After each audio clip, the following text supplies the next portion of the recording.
Hello and welcome to Bury Our Bones with Cinema, the podcast that lives, breathes and dies classic movies, not so classic movies and everything in between.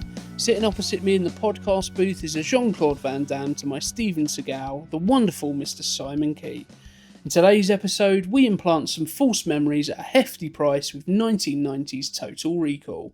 So sit back and join us as we take an express trip to Mars, refuse to tip an overly enthusiastic robot taxi driver, and finally try to save a friendly bunch of Martian mutants.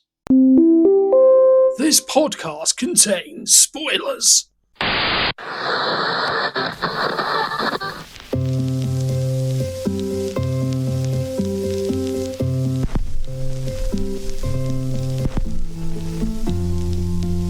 For the first time ever, and against the advice of top industry executives, WXX Productions brings you all your favourite Hollywood stars' dating videos.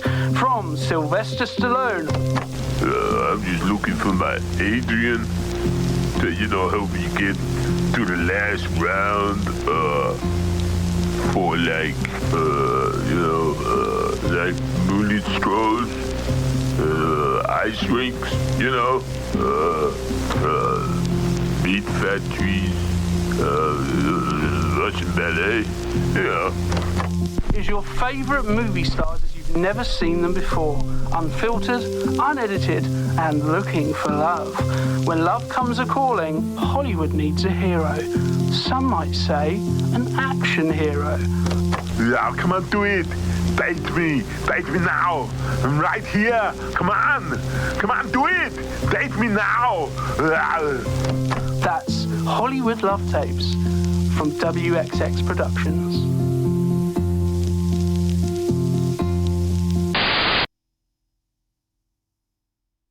Boom. How did Hefty Price stumble me, but an overly enthusiastic robot taxi driver was fine? Yeah, I don't know. Jesus. I tell you what, I overpaid for my fucking degree, I tell you. Well, maybe not, because you got the enthusiastic. I stumble with very hefty. Cool. Right, so that's that done. So let's get. Oh, it's turned off. Why is it turned off? Yeah, I'd help you in this situation. A disc PlayStation. To be fair, that's the only reason why I've got this Blu-ray player. Is it? Yeah, because I haven't got a disc PlayStation. Yeah. So. Right. So, let me know when you are all good and we can begin. Nice, I'm all good. Okay. So 1990s Total Recall, directed by Paul Verhoeven and released June 1st, 1990 in the US. Produced by Carol Co., which I watched a really interesting documentary about them and how basically throughout the 80s they were the guys, Mario Casar and Andrew Virginia, were very much the guys who just threw money at like everything and were like, Paul Verhoeven said about them that he thought that's what Hollywood was because most of his films were produced by Carol Co. And he was like, and then I went and done a Hollywood movie and I was like, oh, I can't go and do whatever I want and not have to worry about the budget. I actually need to worry about budgets and things like that. So, but can you remember the first time you saw Total Recall? Whoa. I don't know. I was young. I mean, I grew up watching these. My favourite genre of movie is probably Arnold Schwarzenegger movies. I mean, they're like the go-to. Like, this is how I imagine science fiction when I think of science fiction movies. It's just these Arnold Schwarzenegger ones. And I don't know, I was probably like a teenager or something. And or probably still too young to have to look away at the free-breasted lady. Like, so I was still too young I was that sort of age where I didn't want to look at that. So it's a sort of moment where you're hoping that your parents aren't in the room when you're watching. Yeah, and my mum loves this film. Do you know what I mean? So because of the three-breasted lady? He definitely was in the room. So I was looking away at that, so I was probably quite young, and yeah, it just really sticks with you, doesn't it? It's the sort of there's the scene where he's sort of just in the disguise as that lady.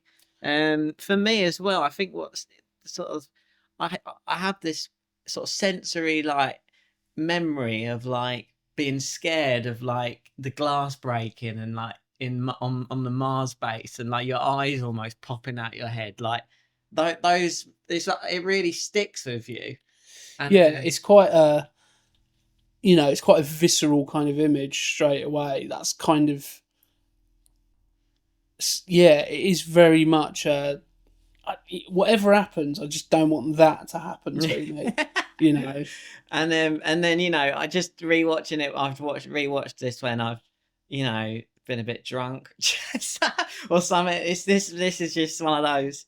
It's fun all the time, and I do absolutely love it. To be honest, rewatching it this time, I did get a bit bored in some of the sort of chase scenes like that. I didn't necessarily like lose interest, but do you know what I mean? I Bored?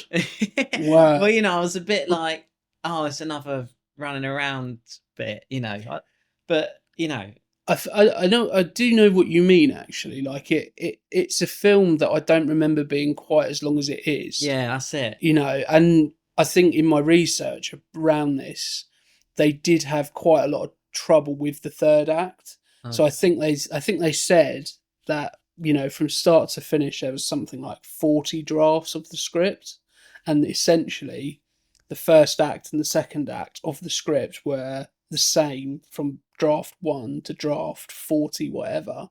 But what ended up happening is nobody could quite get the third act. And I have to admit, I do think, we're starting off with a little bit of a criticism, but I think, it's only uphill from here, basically. Yeah. But the third act is probably where it falls down the most. It is slightly, I suppose, lackluster is the word. It's not, the first act and the first sort of half an hour is like, I'm captivated by this world. This is really intriguing. Yeah, before he goes to Mars, like the world is really cool. Like, and it's so, you only have to play like Cyberpunk or something, or watch other movies that came after this to see how they're potentially inspired by it. And I mean, this is probably inspired by a lot of that sort of stuff as well. But I mean, the animatronic taxi drivers and stuff, like they didn't have to do that. Like, why'd they do that? And it's like, if it makes sense that they just sort of threw money at it, 'cause it doesn't feel like he was limited. It doesn't feel like anything happens in this film and you're like, oh, they saved some money on that bit. Like everything feels super. There's one point where it feels like they save money, and it's also unintentionally one of the funniest things. The three-breasted lady. No. Oh, okay. No. I was almost about to make. I was also almost about to make a comment about how the three-breasted lady was done very well, and I don't think that comes off particularly well from my perspective. No, the bit that I think looks like they just couldn't think of anything else is when he's like, "Okay, you've got a tracking chip in your head. The only way to disrupt the signal is to wet a towel and put it around your head." I know. Like that. Like my relationship with my dad is constantly him telling me something and me not believing it, and it comes from as a teenager. He would just try and get me to do things just to see if I would do it. So, for example, bit of a tangent, but it's linked to that moment. I was in a clothes shop in my teens, and I tried on a t-shirt and was like, "How does this look, Dad?" And he went, "Yeah, okay, yeah, put your arms above your head." And I was like, "Okay, makes sense. See if it, releases the belly a bit too much when you do that. Okay, now turn around." Then he said, "Okay, now jump up and down." And at that point, I was like, almost went to do it, but essentially he's constantly doing stuff like that. Yeah. And the reason I'm mentioning that is because that's exactly what it feels like when he puts that towel on his head. It's almost like, let's see what we can get Arnold Schwarzenegger to do and see if he will actually do it. Oh yeah. So we've got this idea about wetting a towel and putting it around your head. So he's essentially looks like he's wearing the cheapest turban you've ever seen. The towel, Arnold Schwarzenegger with a towel on his head. That I'd forgotten about, and that is great. I mean, it's great, but not for the intent. It's great because it's utterly ridiculous. yeah, but don't you think it could time with the narrative a bit? That if this is potentially all a bit of it's written, maybe if he is actually in his head, and it's it's part of the program that he's in. Like maybe the program's written a bit badly, and they just that bit. They're like, oh yeah, you have to, because it's like a sort of conspiracy fit. It's sort of like the tinfoil hat, isn't it? I didn't think that deeply about the tap, yeah, but I mean, I think that's the beauty of this film, is that there's a lot of kind of much like a lot of the films that we've covered recently. There's a lot of questions that kind of get raised, and a lot of of explanation behind some of the stuff. I think that might be a bit of a stretch too far with the towel, but certainly in other points you kind of go, oh, it kind of makes sense why Arnold Schwarzenegger becomes Arnold Schwarzenegger in every other movie. Oh, because he actually is a spy. Because if you just had the memories of being a spy, would you be able to do everything that, who knows? The two, that's the question of this movie. Like, is it all real or not? I guess, and it can go both ways. I know this question is the question, but he does really suit just like using a massive drill, and that's also a believable role for him in the future. It's like why he's so buff. Yeah, he's got like the most. What is that? That tool, pneumatic drills, and a jackhammer. He looks that's such a. I love that it goes to his like work. I love the whole first bit of the movie actually. I love his relationship with Sharon Stone. Love like all the set. It really feels like it's like you feel like you're in the future. Yeah, well, when this film was first sort of like being touted about, which was I believe mid to late 70s, when Philip K. Dick wrote the short story, I'll recite it for you wholesale, I believe it is. It's what it's called. Let me just double check that, because I think I've misquoted and I don't want to get it wrong. So basically the producer read the short story in this science fiction and fantasy magazine, and was very much a case of going, that is, I think it was a 23-page short story. So he was like, I need to get that, get the rights to that so that I can, make that into a film, because there's so much to play with. We can remember it for you wholesale. And this is obviously, coming out of in a world where Blade Runner was kind of the first thing of Philip K. Dick's to get made, and then all of a sudden so many other things start getting made. Obviously that was Do Androids Dream of Electric Sheep, which inspired Blade Runner and was based on. But in the initial short story, and I think in the initial scripts, he wasn't a construction worker, he was an accountant. And originally it wasn't Arnold Schwarzenegger. So they were like, as soon as they got Arnold Schwarzenegger, like, can we see him as an accountant? No, let's make him a construction worker. And it kind of works quite well. But I used to get this film like really confused with The Running Man. And I think there's quite a lot of similarities actually. Like the opening title sequence is very similar. Well, the helicopter sequence in The Running Man. No. So the actual title sequence. So when you've got the name of the film, it's that red and sort of black, sort of 80s, obviously, kind of. I suppose I call it sort of like tech kind of, science fiction font and stuff like that. And then obviously the fact that he's a construction worker here, and in The Running Man, I think he's a construction worker as well. I think in The Running Man, he's a soldier in a helicopter, isn't he? Because they said he shoots innocent civilians. Am I thinking of the right? No, that is. What am I thinking of? Oh no. Yeah, that is the one. The Running Man is like it's like the maybe is it the Stephen King short story or something? Or Yeah, something. yeah. And he's in a See, helicopter. this is what I'm saying. I get these I confused. think it's the one where they go, "You shot the civilians," and they've re-edited the footage to make it look like he shot loads of civilians, and he's in like a Yeah, chopper he gun goes or into something. goes into the game show. Yeah. I think I'm thinking of there's a bit where he breaks out from where am I? Yeah, he breaks out from the game show and he sort of goes in like this underground sort of like dwelling people, and I swear there's a bit where he's like doing some construction. You're thinking work. of Demolition Man. No, it's definitely Arnold Schwarzenegger. Yeah, but Demolition Man has the underground dwelling, and doesn't it? They all live underground in Demolition Man. Do you remember? Like in Demolition Man, I don't think they come out I the don't drain. think I've ever properly sat down and watched Demolition Man. Are you serious? Right. I tell you why. For years and years and years, I didn't like Sly Stallone. The reason for that is because I really liked Arnold Schwarzenegger, and it was almost like I'd heard about the rivalry, and for some reason I was like, well, I'm not going to watch a Sly Stallone. We film. got to do that one, Ryan, because that's one of my favourite ones. I think I might like that more than this because it just sticks with me like this film does. But that one, it's a bit more like there's like a bit of a love interest with Sandra Bullock. There's the machine, the swear box machine that he's like fuck, bugger, fuck, and it keeps going. You have incurred a fine, and then he uses it for toilet paper. It's a bit more like tongue in cheek. Yeah, it's a lot more. From the bits I have seen, it's a bit more on the nose, isn't it? With its kind of political message, shall we say? It's more about like consumerism, isn't it?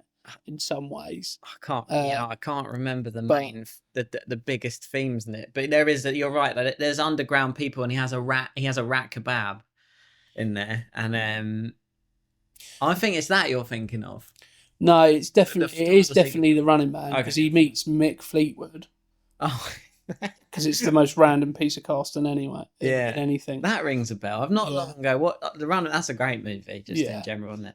But I think you know the 80s, or I know this is 90s, but essentially the 80s sci-fi Schwarzenegger films are probably about as good as you're going to get in terms of sci-fi films. I'm not saying they're the best ones ever, but they all have a standard and a level, and I think obviously this kind of keeps it in, is in keeping with that. They have so much character as well. Like they're, I've not that long ago watched RoboCop. They did a showing of it in Littlehampton Cinema, which was RoboCop, and it was so cool to enjoy it again. Which is another Paul Verhoeven film as well. Yeah, all the jokes just land. Like the jokes land. That this is very similar to that with the sort of news.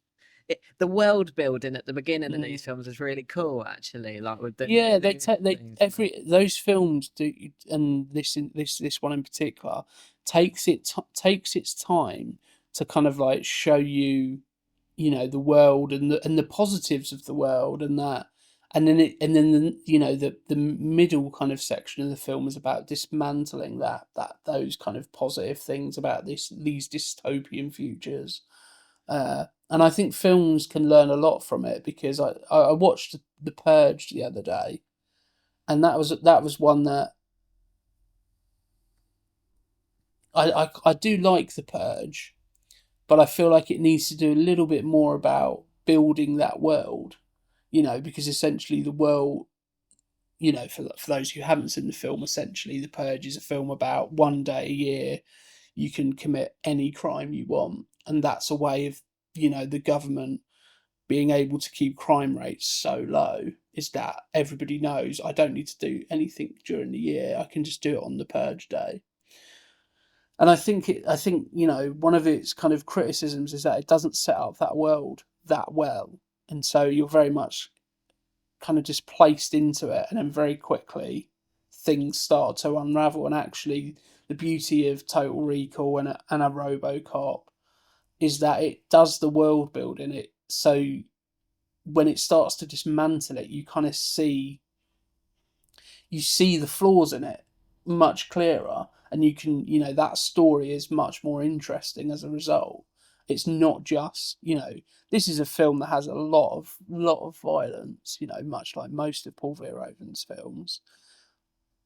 But without any of that, it would just be excessive. And there has been some claims that this and RoboCop and Starship Troopers, for example, are excessively violent.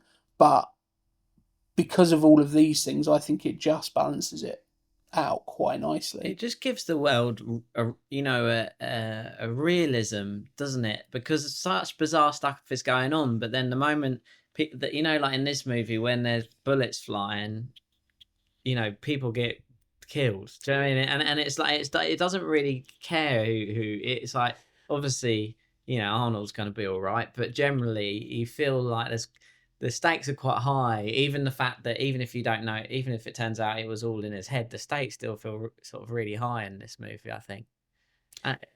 Absolutely, 100%. I mean, one of the, I think the scenes that you were kind of hinting at is the elevator scene, or not the elevator scene, the escalator scene, where it's like the first time we see like a real shootout, and they're shooting at Arnold Schwarzenegger's character, and he just pulls an innocent bystander in his way, and the guy just gets obliterated. That does go on for quite a long time. Yeah, and I think that was one of the Wow. scenes in particular that Paul Verhoeven took a bit of flack for. I don't think it helped that he did make some comments saying, in that instance, he's just a meat shield. But yeah, well, from, since then we've had like Austin Powers that use that sort of idea. I think, like when there's that woman he's fighting and he jumps out the building with her and stuff, and I don't know, she keeps not dying, but it's a bit of a tropey thing, that sort of body shield thing now. But I think,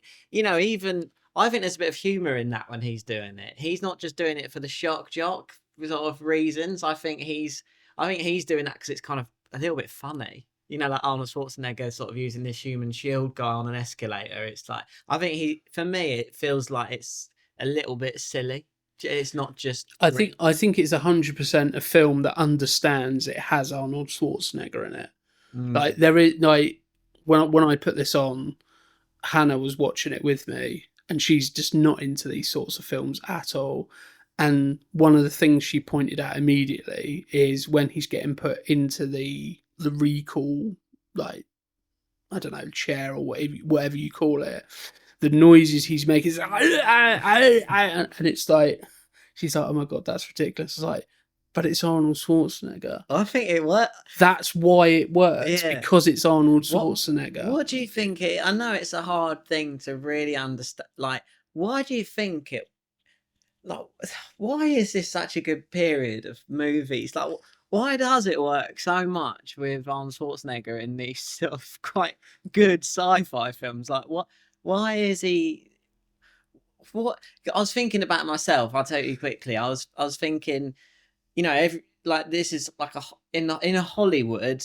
He generally plays in this movie. He's a bit of a fish out of water in the fact, he's a hero. He's muscly, all this stuff, but he's like. The fact he's got this sort of European accent, and he sort of stands out, and it sort of, he is a hero. He is such a good hero. He's a hero, but he's a bit goofy. Like, I think I'm not saying it's the first film, but this is certainly, I would say, the beginnings of his kind of more comedic elements coming through. Because I think here he's a bit more like a bit of a goofball, and that's why when he ends up doing the things he does, that's why it's a little bit more. Well, it's not shocking to the audience because it's Arnold bloody Schwarzenegger, but from a character thing, it's shocking to him because he's not like that at all. Other than the fact he's built like a brick shithouse, he's not like that at all. He is a bit of a goofball. He's a bit sort of like, what's going on, because I like that Edge of Tomorrow movie with Live Die Repeat or whatever. Live Die Repeat with Tom Cruise. But Tom Cruise doesn't do the goofiness as that movie. He starts off being really bad at everything. He never, to me, I like that film, but he never feels, he doesn't do that sort of goofiness as well as I know, Arnold. I know exactly what you mean, That because sort of becoming good at stuff, I think he's almost a little bit too cool because Yeah. it's Tom Cruise. Like here, Arnold Schwarzenegger, I think I've said this previously, he's never going to be claimed to be the greatest actor in the world. Like, there are going to be, every now and again, there's going to be a line, or there's going to be a noise or something where it's not, it's not the greatest thing in the world. And I'm not saying that it detracts or anything from any of his movies. Some movies it does more than others. But because he never had, like, there is elements, I think the coolest Arnold Schwarzenegger has been is in Terminator 2, and it's because he's not saying a lot. He looks cool, but he's not saying a lot. As soon as he starts speaking, that element of coolness kind of is detracted away from slightly. And so because of that, I feel like he's able to do roles like this where it's a bit goofy, he's a bit... I think there's a softness to him that's really relatable. Like, even though he's this big, strong dude, like he can do all this stuff. I just feel like there's something relatable about him, and I probably have not much in common with him as a person, like his life and where he's come from. But he is like a great every man, but he's not. Like it's just. I think it's just like at this specific time it worked, and I it's so hard to put your finger on from there, and I think all these things sort of go towards it, but it's just lucky that someone gave him the shot to be in these cool movies, and I'm so glad it was.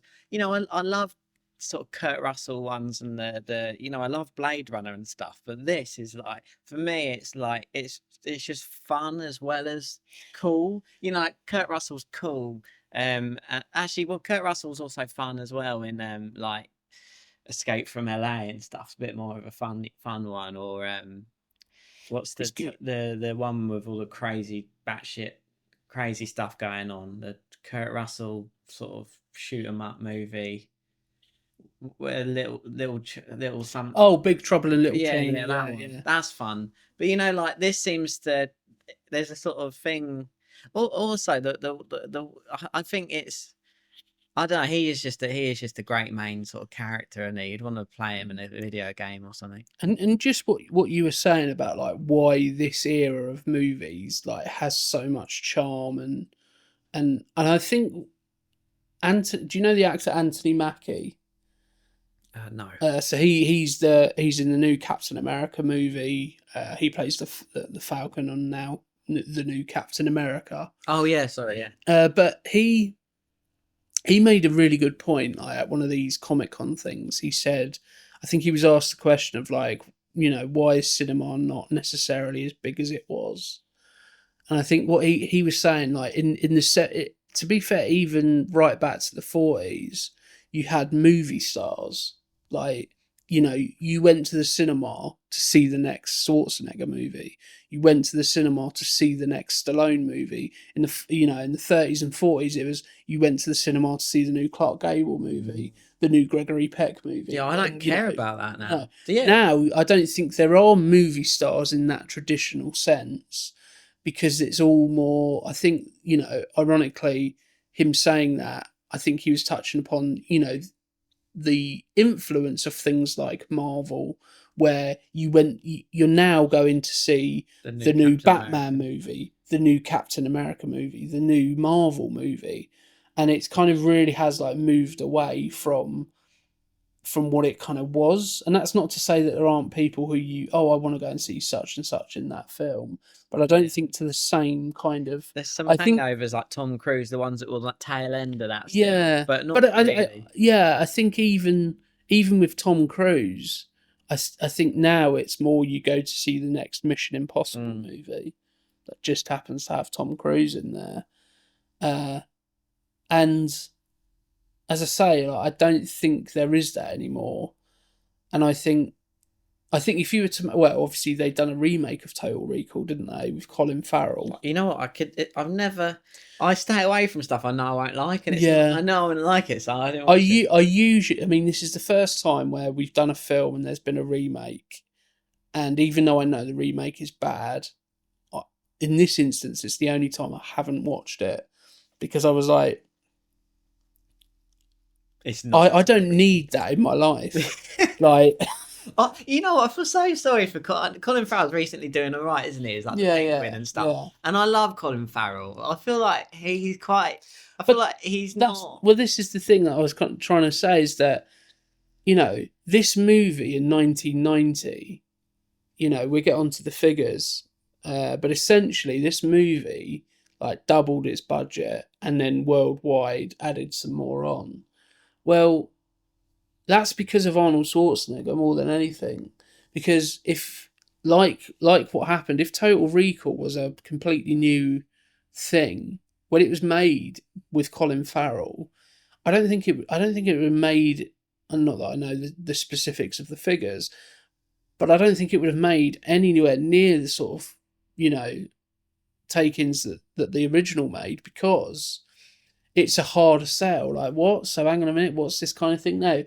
There are people who will go and see that. So, like, I like sci-fi, so I will probably go, oh, that's interesting. But there are probably people who don't usually like sci-fi, but go, I'm a Schwarzenegger fan, or I'm a Stallone fan, or I'm a Bruce Willis fan, I'm a Jean-Claude Van Damme fan, even to a certain extent, Steven Seagal. Like, Well, I've definitely been. Oh, that's got seems going. I'll watch it. It'd be funny. Exactly. Whereas you know, and as I say, it's not detracting away from Colin Farrell because I think he's a great actor, but I don't think people do that quite as much. Specifically, go to watch a film because it has that one person in it, you know, other than, you know, like, you know, in smaller amounts, I would say. Hannah goes to see films because of Timothy Chalamet, though. So does Christina. True, but maybe it switched. Maybe there's just more more. I think that may be it. You know, I think it. You know, cinema in the 80s was, I think, a very male Bring back our men with guns. Yeah, bring them back. I want to see explosions. You know, Sharon Stone and Arnold Schwarzenegger in this, like. I think they have such good chemistry. It is so underrated as a pairing. Like, I don't think Sharon Stone gets enough credit here. Yeah. Because she's got pretty much everything you want in, like, a leading lady. And obviously she went on to do Basic Instincts with Paul Verhoeven again, and she's great in that. And she's gone on to do, you know, Casino and things like that. But the chemistry they have here, because I don't, or certainly I'm not aware of anything she was in that initially springs to mind before this, unless I'm missing something massive, which I probably am. But I feel like my mum would know the answer to that. You know, like, I feel like I don't know what else Sharon Stone was in, but I'm sure she's in some other good stuff. Yeah, and you know, I think a lot of it comes down to the chemistry they have here. Like, you really do buy them as a married couple. Like, I think the problem with Arnold Schwarzenegger sometimes is that because he is so much a mountain of a man, and because he is, you know, very much European, sometimes when he's paired off against a leading lady, it's a bit like, well, that just doesn't look quite right, or it doesn't, you know, the chemistry isn't necessarily there, because it's not like a Hollywood, you know, classically trained actor being in a film. It's very much, you know, a bodybuilder who's got a lot of charisma who ends up becoming an actor. What would it be like being on? I'd love to have seen, like, if they like, you know, what it's like to work with him on. Like, obviously, I don't know what it's like to work with anyone on a movie. Do you know what I mean? But I you know, I wonder how much, like, assistance they'd like. You know, I always think of it like, oh, I'm sure they sort of helped him out a bit with that. But actually, that's probably really horrible. He probably has, like, great ideas and stuff. I mean, he's great in these films. So he probably isn't just sort of, you know, sometimes I think you could easily assume that he needs a bit more assistance than, like, Tom Hanks. But he might not. He might just do it in one take and be like, "Oh, that's insane!" Like, "Ah!" on the machine, like Well, one take. I mean, "Ah!" there is the classic story, and anybody who's listened to a number of our podcasts will probably remember the sketch that Jim put together. And basically, what happened? It was on the set of Terminator, where Jim Cameron wrote the script, and it gets to that classic line, "I'll be back," and notoriously because of the Austrian accent, he struggled to say "I'll be back." And so he's going like, "I don't get it. It should be, I will be back," And famously, Jim Cameron says, "You're the actor. I write the scripts. Don't tell me how to do my fucking job."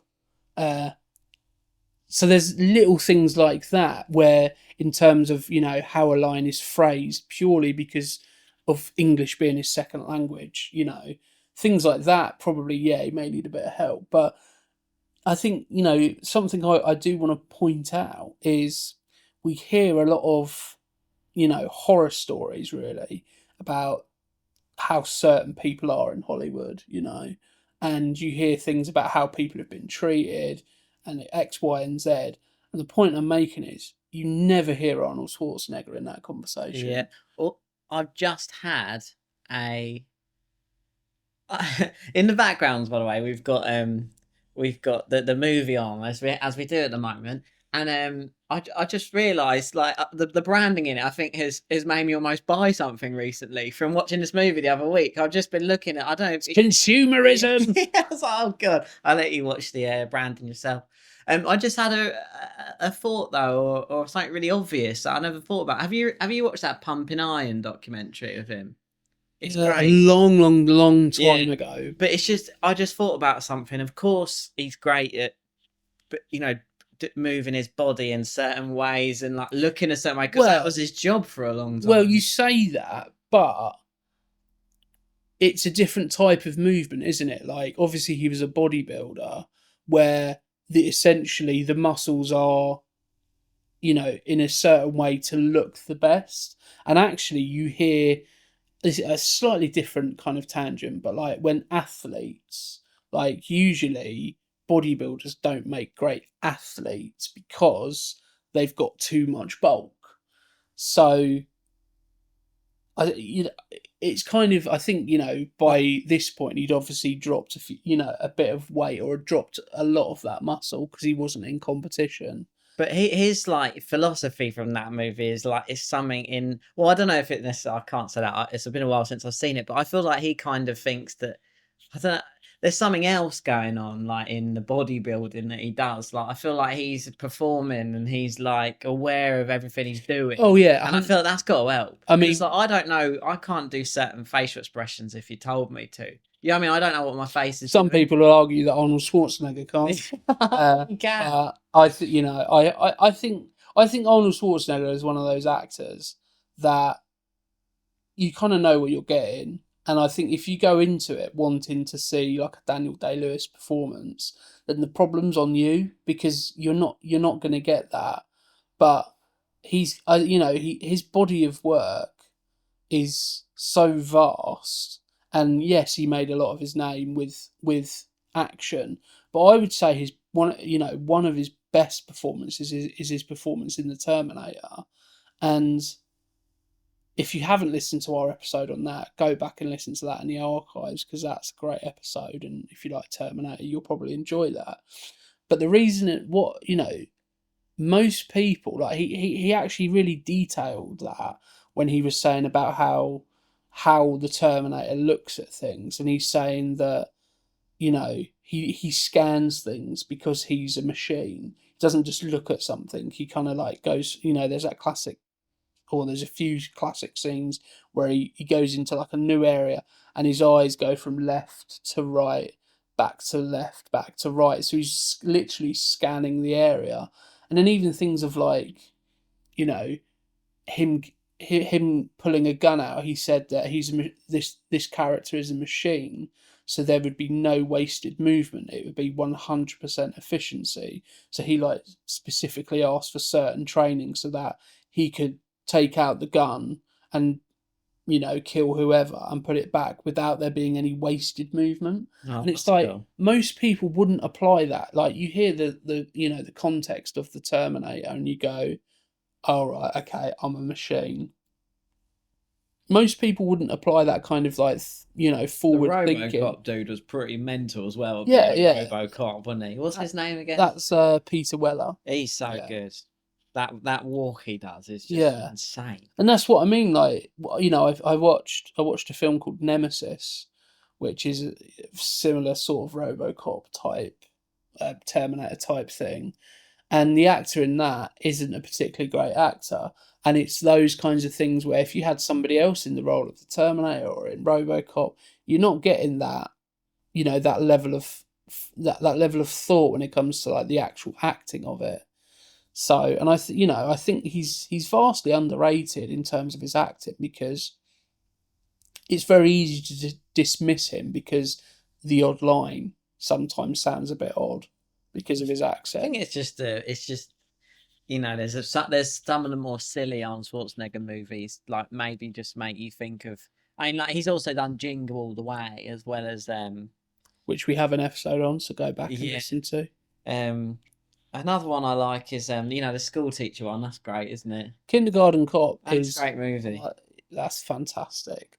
Again, coming back to the comedy chops of him, I think he was.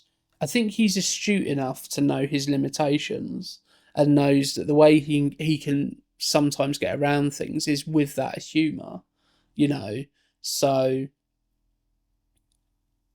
I think it really sort of like comes across in this movie.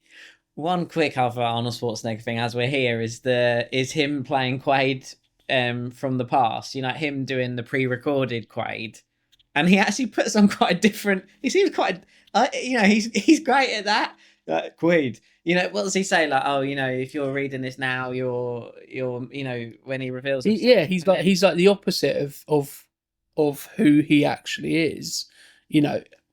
Throughout the whole film, he's arrogant and he's got that that you kind of want to give him a punch. Does he do an evil laugh at one point? He feels a bit corporate, doesn't he? He does. And they do an actual evil laugh, like walk off set together. Maybe it's. I love those. It's not an evil laugh, but it's like that kind of like if you heard that in a bar, you'd be like, honestly, mate. Who's the villain actor in this? Sorry. So actually, whilst we're here, we may as well go through the cast. Yeah. But quickly before I forget, Yeah. Can you believe that they were mates? Like past corporate Quaid and Cohagen. Yeah, can you believe they were like friends and Cohagen actually really cares like that about not killing him? Because I just feel like I feel like actually, sorry, is it Cohagen? So it's Cohagen, played by Ronnie Cox, who's also in RoboCop, who plays Dick Jones in RoboCop. I do kind of really like that relationship of like.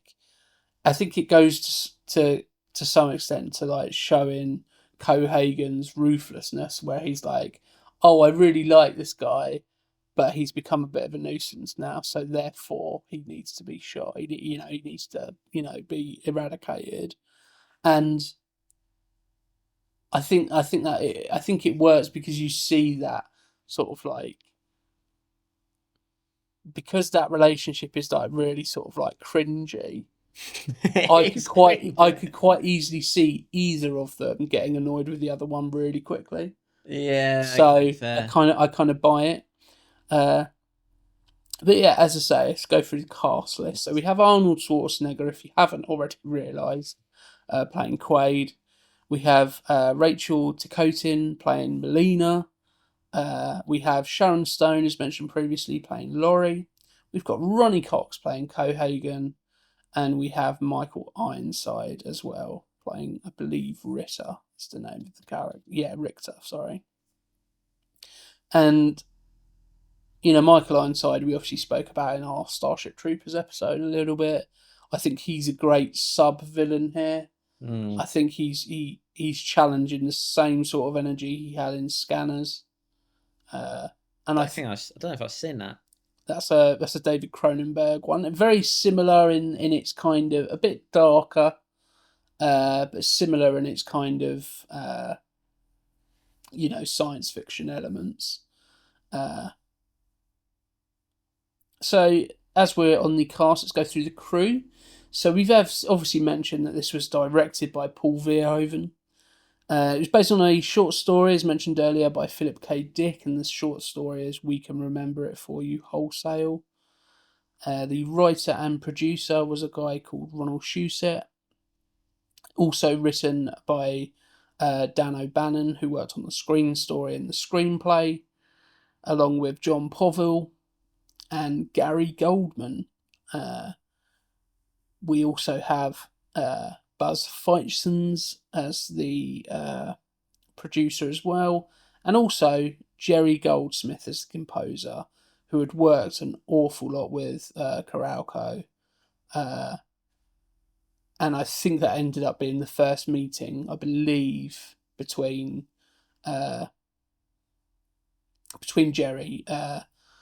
Jerry Goldsmith and Paul Verhoeven, and that's where they started working on together for a few pictures. So he ended up working on Starship Troopers as well. So some of the writers, so Dan O'Bannon, is probably his most well-known work is the screenplay for Alien and Aliens. I mean, that's so immediately straight away you kind of know it's good. You've got great science fiction writers, because that's the thing. Like as we said earlier about world building, I think world building is so important, perhaps more so than any other genre in science fiction. Because you're saying this world is so different to ours, and the only way to really kind of show that a lot of the time is in its world building, and that goes down to things like production, but a lot of it comes down to scripts and things like that. So having really great screenwriters and screenplays under your belt is only ever really going to help there. And as I have just finished that sentence, we've come up to perhaps my favourite scene of the whole film, and it's probably most people's favourite scenes. I would say it's probably the thing that everybody remembers from the film. So it's a bit of a perhaps cliched choice of mine, but it is that scene where going through customs. He's going through customs at Mars, which again is such a nice, well, not nice, that's the wrong word, but such a novel little touch. Like the idea of when you go to another planet, they have customs. It seems, when we talk about world building, it's those things that keep us invested a lot of the time. Yeah, definitely. Because it's that thing of going, I can identify with that thing, but look how crazy it is in this situation. The set is really cool as well, with like the red sort of Mars-looking rock outside the door, and that the whole outfit of the disguise costume is really it just looks amazing, doesn't it? It looks amazing until Arnold Schwarzenegger gets out. Yeah. That's when it then looks quite funny and quite silly. But I think that's the beauty of it, is that it is so ridiculous. It is so over the top. And that's why it's so memorable, because it's that, at this point, we don't really expect to see what we end up seeing. No. We don't expect to see essentially somebody's head splitting apart in... It reminds me of... I just had a flashback to Men in Black. Does this happen in Men in Black? Do you know what I mean? Or is it just a similar looking... I think it's similar in some ways to Vincent D'Onofrio's, because he's an alien and he starts becoming... He's a man who then starts becoming more alien. Okay. So I think it's similar to that, I believe, in kind of what you're making links to there. But that this scene where they're going through customs and he comes out of, he's disguised as the woman, is so over the top, and nobody expects to see that happening. So when it does happen, it is a big shock, and not a shock in like a, oh my God, it's more of a shock in like, what the hell is going on? And that's the beauty of it, because we've got a situation which a lot of us have been in, going to customs when we go on holiday or whatever it may be. But then you just put this completely bonkers situation over the top of it that makes it so much different. Yeah, and you know what it would feel like to be caught out doing something at customs. Not like I've ever smuggled anything through at customs, but you have something in the back It's of your head. confession time. You have something in the back of your head, like, what if someone snuck something in my bag, or like, what if I'm not allowed this camera battery through? I should have put that on the hold, and I know, I'm allowed it. I feel like you can feel bugger! I haven't taken my shoes off. I'm supposed to take my shoes off. The paranoia of those moments and stuff. And there's also the scanner in this as well. Earlier on in the movie, where you walk through the scan, and it's like a skeleton, and not that like 10 years ago there was it was in the papers about are these scanners they've got nowadays a bit too like revealing, because they sort of see your actual naked body pretty much, sort of thing. And it's like it's all very cool. Also, this film it gets away with because when I see that now, when there's lots of the windows get smashed from the first time the window gets smashed, then it happens at the beginning as well, doesn't it? I get maybe, but the windows are smashed and they're all getting sucked outside into Mars, and they're all clinging on for dear life until they shut the security doors, the blast doors, whatever. And then but that it always reminds me of Superman 2 now, where like the villains are like blowing the whole of the city of New York around and stuff. And but this film it has license to do that as many times as it wants, doesn't it? Because it sort of sets up the fact that you can't shoot the glass as well, so it's cool. Yeah, it's something that on the face of it you wouldn't necessarily pick too much about it, but when you start to think about it, it goes, oh, okay, well, it sets up some rules, doesn't it? Like, we can't shoot the glass, so because otherwise everybody would just, the vacuum and the lack of air would just totally kill everyone. So you kind of have that. You have that rule very quickly, and it adds an element of danger and peril to the situations that they're finding themselves in. Also, in some movies, I've always mentioned this to you, like in some movies, when they go down to a different planet, it happens in Battlestar Galactica, the series, a lot. They go down, whenever they cut back to going to Caprica, the planet, they have this like weird filter over it, the lens or whatever, or done in post-production to make it look like they're somewhere else. With this film, the red hue of Mars is done so well, like from the beginning, and then through the windows when it's shining in this like red light, like it's so cool. And it's not ever done badly for some reason. It is literally stunning. Like, yeah, like this is a film that's 35 years old now, and those exterior shots, some of them are done with miniatures, like the one with the train when it goes through the cave is a miniature. Fair. And but I was watching it and I was going, I mean, I know it's a miniature, but I can't pick any holes in that.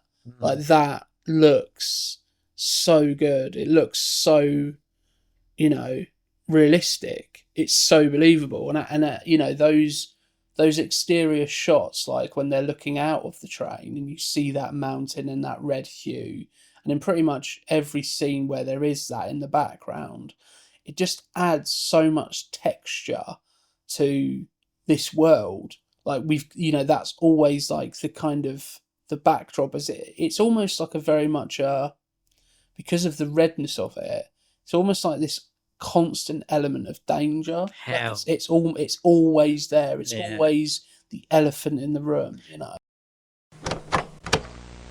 Okay, so Arnold, this is what we're gonna do, okay? We're gonna feed you the line.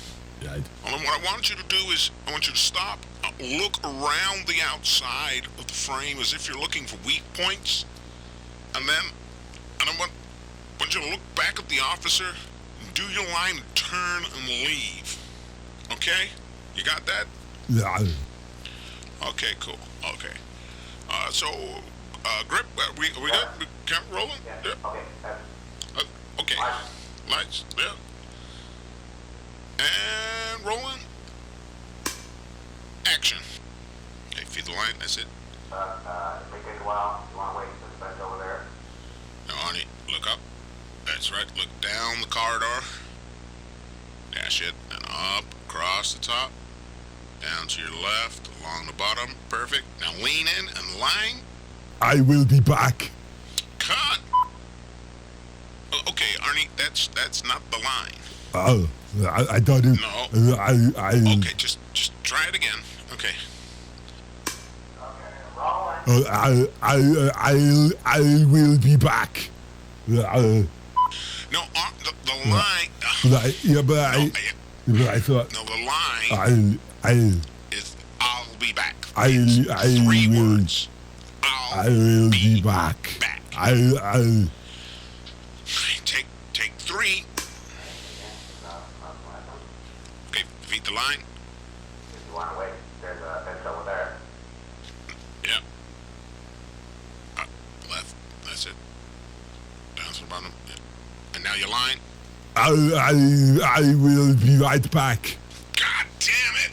I No, it's three words. I will be right back. Gosh, fucking God. Just do the words the way they're written. When I do it, it doesn't sound right to me. It doesn't sound. I don't care. It not sound right. God damn it! But I don't. This is not efficient. I don't tell you how to fucking act, Arnold. Don't tell me how to fucking write. Okay? It's not efficient. I'll be back. It's not words. God. It's not real words. Take four. There's a run. Take four. There's action. Yeah, I will be right. I'll be back right now. No. God damn it.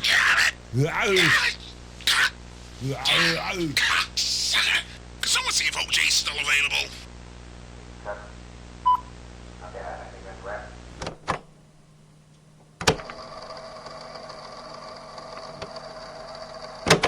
Do you think?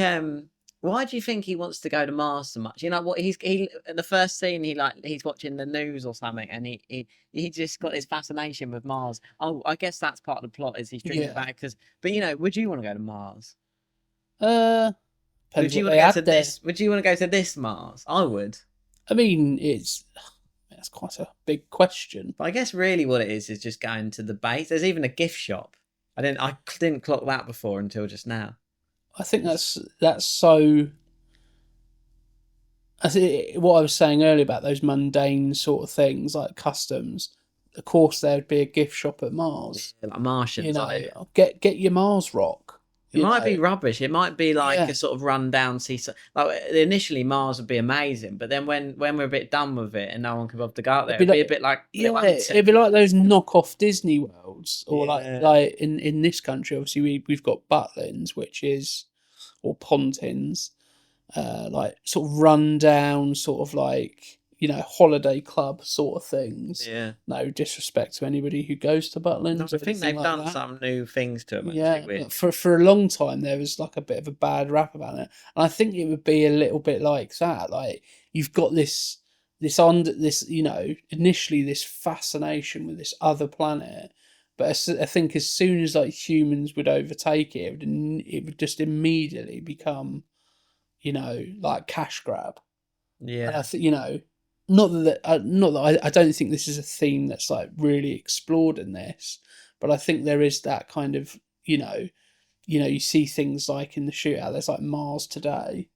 It's just you've got this unknown planet, and immediately you've got really mundane things like it's even the Hilton he checks into, isn't it? It's like the Earth brands and everything is still just the same on Mars. It's like the humans humanity is infecting Mars with its consumerism, and it's like having a taxi set. Having taxis in a Mars base is a really cool idea as well, isn't it? Really, because.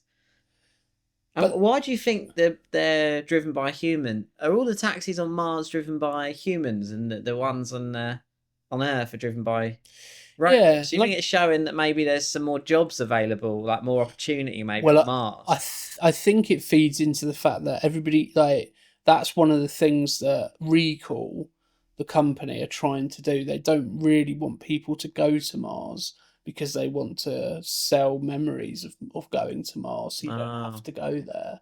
And then as soon as you get there, you realise, oh, it's not a great place to be at all. It's, there's no, like, almost in the thing of like, if you lived on Earth in this time, taxis are driven by these things, where over there they have to drive their own taxi. Yes. It's that kind of thing of, it isn't as quite as good as it seems, like in all the brochures and all the, Yeah, fair. It was a bit like Las Vegas or something.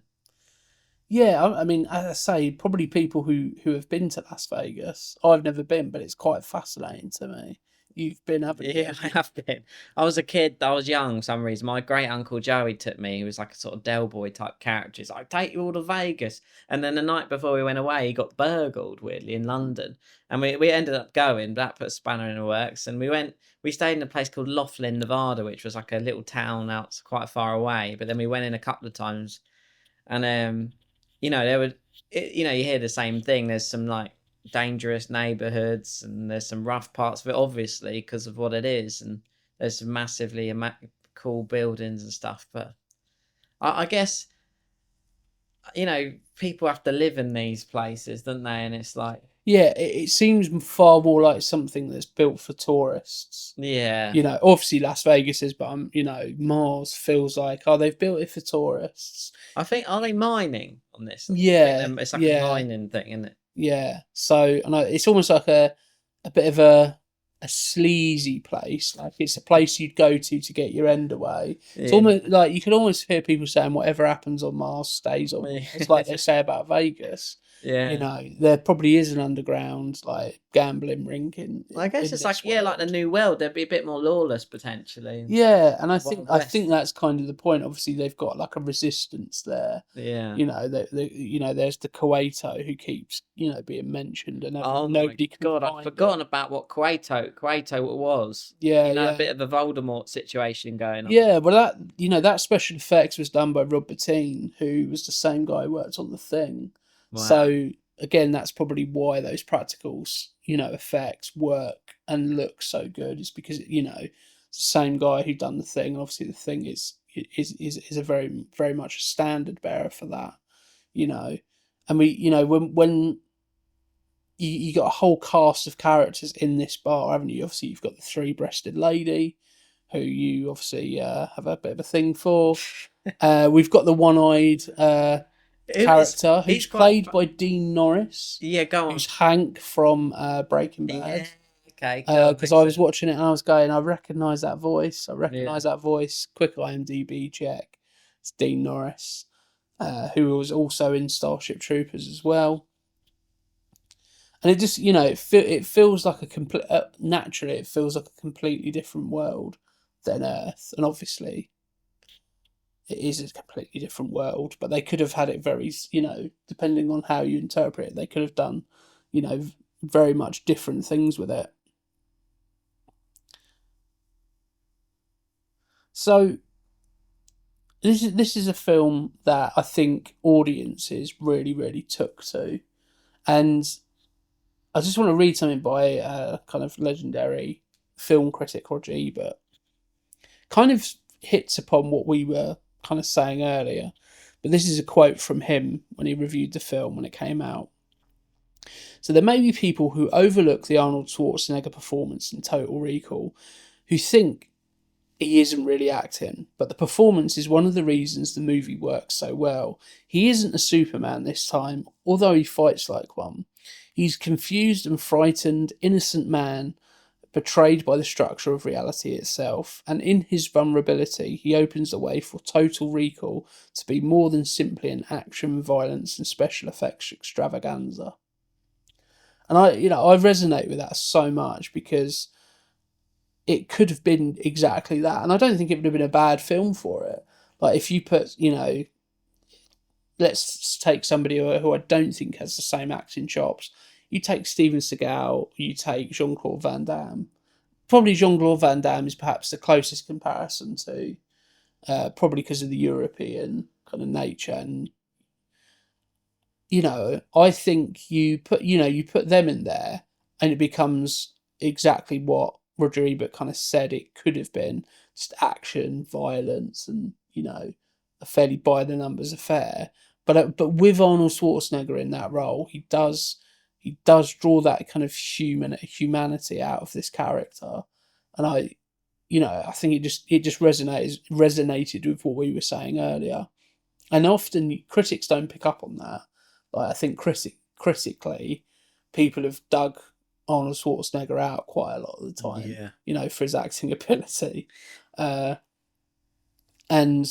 I think it's nice to see he has got a little bit of recognition for that.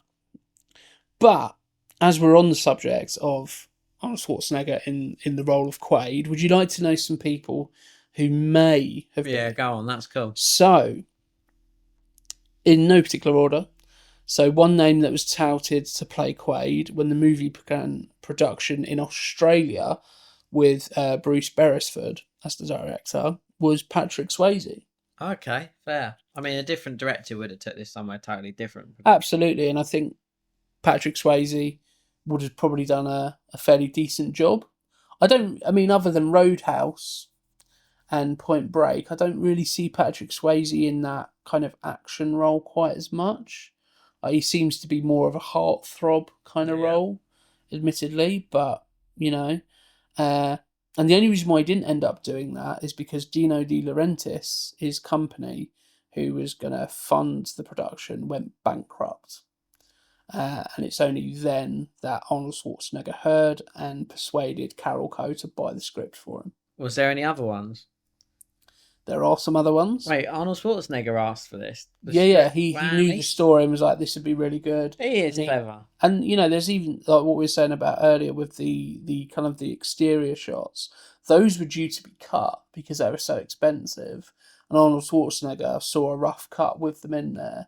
Or not a rough cut with them in there, but like a rough mock-up of what it would look like. And he was like, no, I think that looks good. And kind of went to vouch for those things, and he didn't need to do that. He could be somebody who just turns up and goes, I'm here to read the lines and be in the movie, I don't need to do any of that stuff. But he did, and again, it's to the film's benefit. But some of the other names that were up for the role of Quaid was Christopher Reeve, Superman himself. I can see that. Yeah, I feel like Christopher Reeves gives out a lot of humanity in Superman. He's a goofball. I think that would have worked. It would have worked, I think. Yeah. I think probably they wouldn't have necessarily had him as a construction worker. It probably would have gone the accountant kind of way.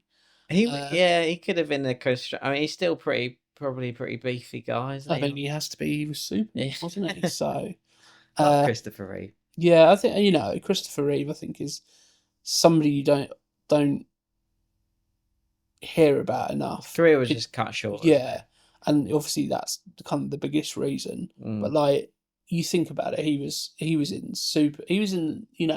Superman, and to a lot of people he still is Superman. Like, Henry Cavill gave him a good run for his money, but for me, Christopher Reeve is still Superman. Well, I just think those Henry Cavill, he was done dirty by the scripts. I think Man of Steel wasn't too bad, but the rest of them, I know. So, and interestingly, it's the second time a role he was up for went to Arnold Schwarzenegger. Oh, really? He was also in the running for The Running Man. Oh, and that ended up going to Schwarzenegger. I would have liked that version. And sometimes you want them just cast them both, just do all the scenes with both, and then just do two versions. How cool would that be? I'm going on Friday night to watch the Arnold one. I'm going on Saturday to watch the Christopher Reeves one. I mean, you're doubling your budget pretty much. Just cut. I don't know. I mean, just do it twice. I think these would-be castings are fascinating. Yeah, cool. Interestingly as well, whilst we're on the subject of Superman and Christopher Reeve, the reverse almost happened, whereby Schwarzenegger was turned down for the title role of Superman, and it went to Christopher Reeve. I cannot imagine him as I think. Well, I think in terms, Insane. absolutely in terms of look, I can imagine Yeah. it. But I think. Oh, see, now I'm just thinking about it, and I kind of want to see an Arnold Schwarzenegger Superman. But And it just it would just be different, wouldn't it? is there any film where he's worn glasses? Yes, he wears glasses in Kindergarten Cop, Does I he? think. There's also another film, Twins. He wears Okay, fair. glasses in that. Is it Twins? No, not Twins. What's the one where he has a baby? Oh God, I started watching that not that long ago again. I actually turned it off. I can't think what that. That's another one with Danny DeVito, and I can't think. Yeah. Why can I not think what that's called? But yeah, Yeah. he wears that. He wears glasses in that. So some other names: Jeff Bridges, Matthew Broderick. I cannot see that. Richard Dreyfuss, Yeah. Mark Harmon. Don't know. He's probably most well known for being in the TV series NCIS. No idea. Opposite Sean Connery in the Presidio. Ooh. Tom Selleck. I Okay. can kind of see Tom Selleck in that role. Would you like to know some names that were touted for the role of Richter, which was played by Michael Ironside? Tommy Lee Jones would have been good in this. A lot more southern, but I could see Tommy. Yeah, Lee he'd be Jones great in this. He's great at chasing people and being one step behind. Yeah, I feel like they got that in common. Whilst we're on the subject of Tommy Lee Jones, I recently watched The Fugitive and US Marshals, and I don't quite know how Tommy Lee Jones won a best supporting actor for The Fugitive, because it's not really a best supporting actor type of role, but those films are so good. It's Tommy Lee Jones pretty much at Tommy Lee Jones's best. I think, I love him in The Fugitive. I mean, it's sort of that. There's a scene in there where he like turns up and tells everyone what to do, and it's like everyone's like, "Wow, Tommy Lee Jones in this scene is so It seems cool." like you've got this one handled. Well, I better take this on then, something like that. Yeah. Even the bit where he's in the tunnel with Harrison Ford, and he's like, "I didn't kill my wife," and he's like, "I don't care." It's quite funny.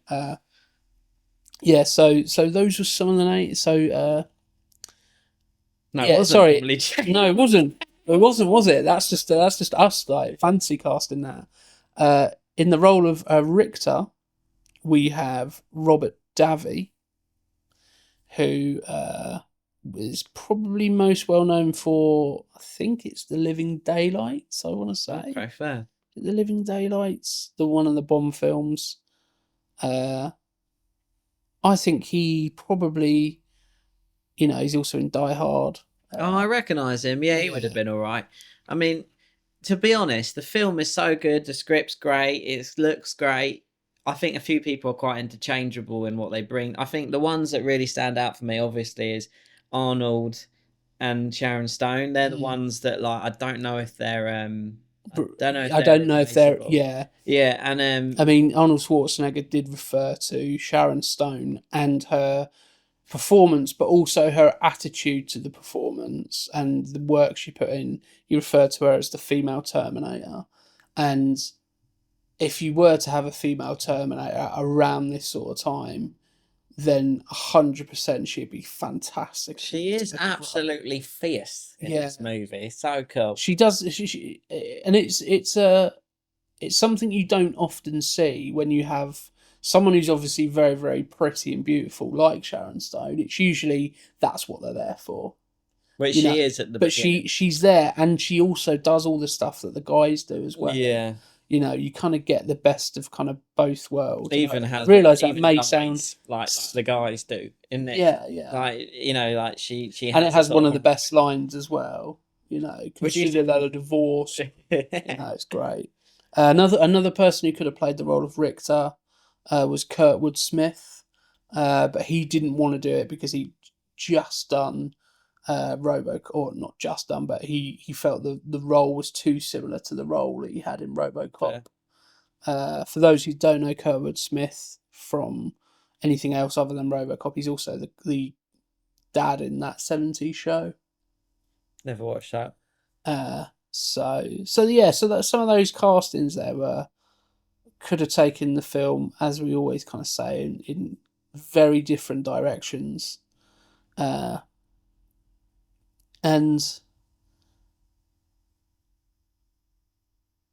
as much as we like doing the fantasy castings, I do think that Michael Ironside here as Richter is so good.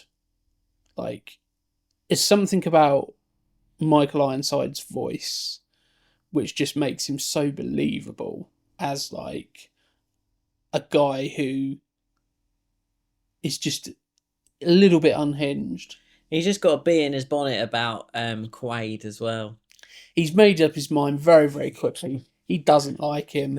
He's got to do anything he can to stop him, even to the point where obviously it puts him in a little bit of hot water with Ronnie Cox's character Cohagen, because Cohagen's like, "What are you doing? I didn't say kill him. Like, we need him To do some more evil laughs. And Richter's like, oh, and he plays that character really well, because up until you see him have that scene with Cohagen, you kind of feel like he's the bad guy. He's the bad guy. And then you see him with what is essentially the real bad guy. Not that I'm saying Richter is a good guy at all, but you see him with the real bad guy, and he totally squirms. And it's believable. Like, I couldn't, for example, if you put Arnold Schwarzenegger in the role of Richter randomly, I wouldn't buy him squirming like that with Ronnie Cox. I probably because of the size and everything like that, and it being Arnold Schwarzenegger. But not many people could pull that off. Be a bit of a badass, be a guy who's like really, hell bent on killing Quaid. And then as soon as his boss tells him off, he just like falls apart and becomes a little bit of a drip. How do you feel about the taxi driver in this movie? Because he is one of the most memorable characters too, and he because of the treachery, I think. Like, I always it's one you don't see coming, isn't it? Yeah, and when I remember it from when I was younger, I always used to think, oh no, you can't trust him because I remember he goes back on them or whatever, and he's actually a mutant and stuff, and it's cool. The addition of mutants in this movie is really cool, actually, and they're done really well. What I like about the addition of the mutants is that they're not the bad guys. Yeah. Like, usually, more often than not, it's usually a thing of one of two things usually happens, is that one, they're the bad guys, or two, they're thought of as the bad guy, but when you actually meet them, they have heart and they have soul. And here, it's more just like, they're just there. And I don't mean that in a flippantly kind of way. It's almost just a thing of like, oh, there are mutants here. This is part of their world. This is them. It's almost, you could expand on it if you made a sequel, couldn't you? Yeah. But they didn't go too far into it, really. And it's all very, like, they even can, like, read your mind, can't they? Some of them, I think, have different abilities and things like that. It just feels like a fully fleshed out world, doesn't it? Yeah, like you feel like there are good characters there, and you feel like there are bad characters there, and that's what I mean. Like, it's not like one thing or the other. It's like there are shades. It's the opposite of Cowboys and Aliens. The opposite of Cowboys and Aliens, isn't it? Because it's like, there's a scene in Cowboys and Aliens. It's very tropey and dumb with how it does it with Indians, and not necessarily in like a. It does it in quite an old school way, but it feels like you say, like the mutants in this could either all be bad or they could either all be good and oppressed, but they're kind of they're just people in this, aren't they? They're just people in a certain situation, like the shootout in their bar is grim, isn't it? Because a few of the sort of named ones get killed, don't they? A few of the ones we've met before, and it's sort of pretty grim.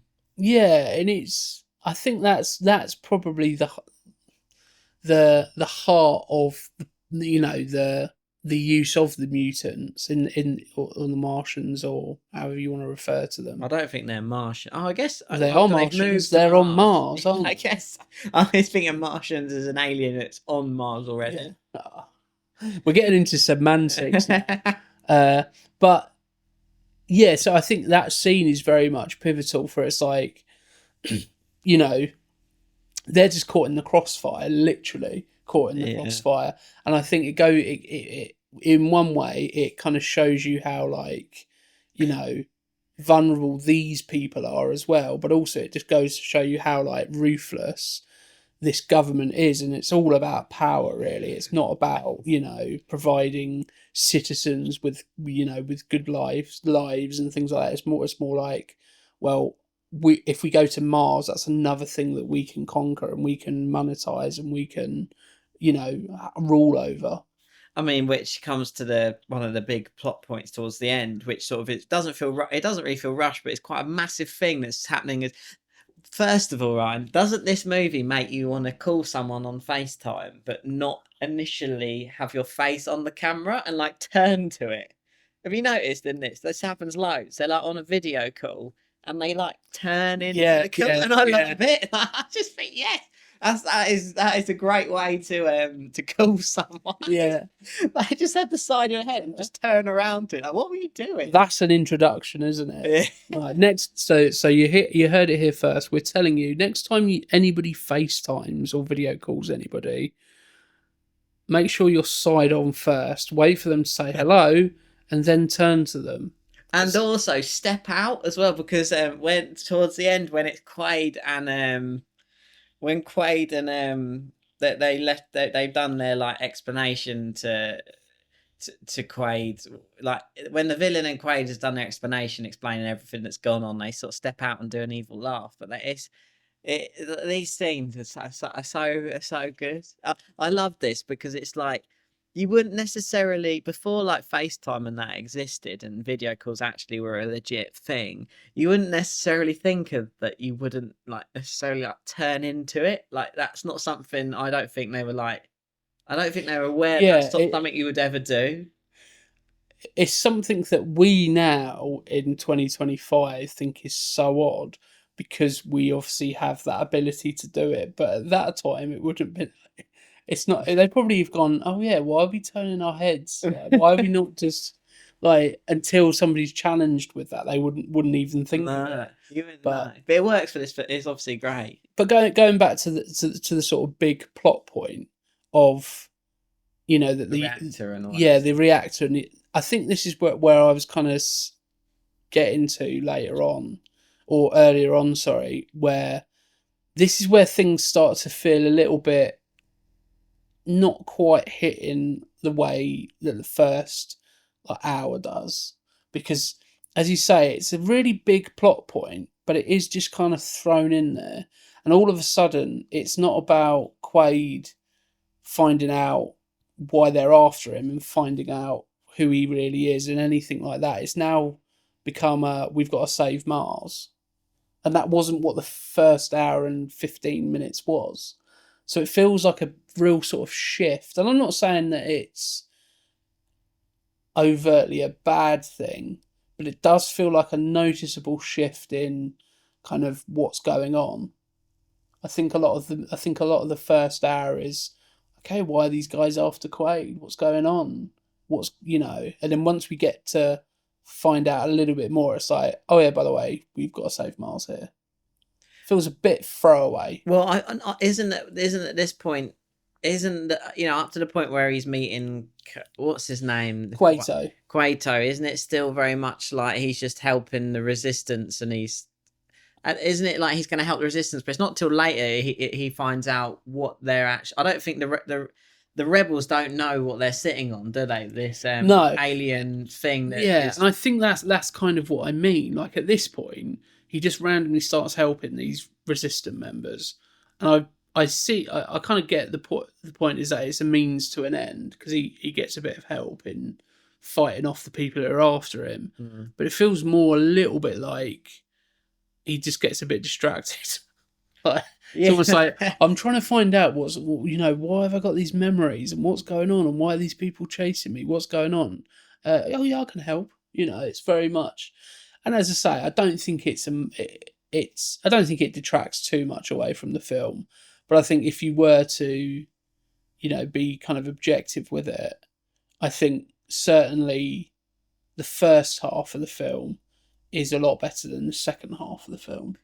Yeah, I think I love the fact that there's this big alien sort of, device under, and I love the idea that what's the main villain's name? Sorry, Ryan. Cohagen. Cohagen knows.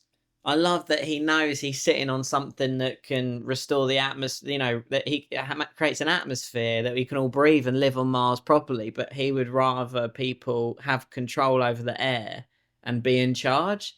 And the moment like he uses the reactor thing to do what it's supposed to do, and it sort of implies that there's aliens come here before, which is not even anything to do with the fact there's mutants on this planet at all or anything, or it's sort of it for me it shows that the world is massive, I think. But yeah, for me, I guess it's just I guess for me, you get to this part of the movie and you've done all the fun bits, like you've done the you've done the sort of hit the famous scene where he's like in the Total Recall thing. Actually, he does go in one of those again, doesn't he? Towards the end. Yeah. Okay, but you've done most of that part. You've done like the Sharon Stone and him chemistry bits. You've done like the disguise part, and then it gets to this sort of end scene. You're like, oh, so the film's it's sort of run out of those things now. But I don't know.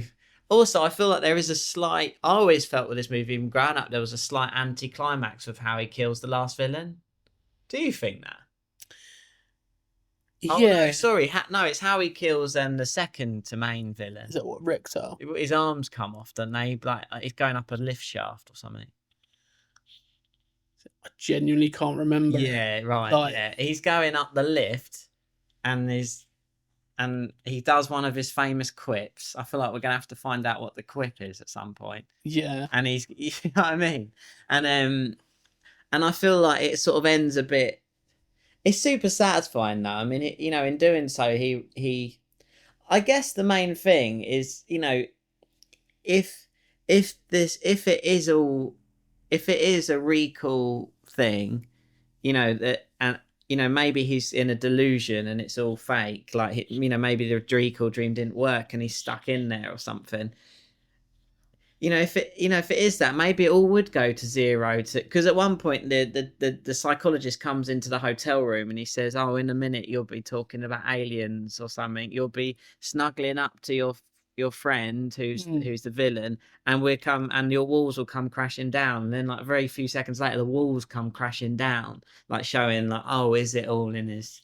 Yeah, and I think that's kind of what the point I was kind of getting around to, is that first sort of hour to an hour and 15 is very much about questioning whether or not what he remembers is real, or is this all just the recall has worked, and is this reality, or is this some kind of dream that he's having, or whatever it may be. That seems to be very much the focus. And in the second sort of, or the third act, that isn't the focus until obviously we get the reveal, and then it jumps away from that being the focus again.